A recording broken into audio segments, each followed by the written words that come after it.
到科威特的一台激光焊接设备，我们现在对它做一个出货检查。我们每次都会按照这个产品流程卡一项一项的进行确认。出口版的激光器和国内版的激光器是不一样的。你看我们这有个 CE 两个字，你看到没有 ？CE 两个字，这瑞科的激光器，如果说没有 CE 两个字它是不全球联保的；如果说有 CE 两个字它是全球联保的，就是所有的瑞科在全球的服务点，它都必须要在它的保质期内必须要提供这个保修的服务的。但是如果说没有 CE 两个字，你发到国外去了，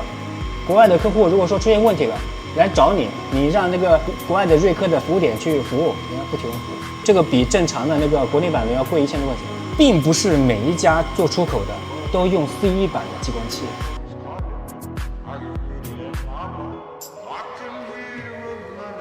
全部打勾完毕，就说明我们21项已经全部检测完毕了。我们现在准备打包发货。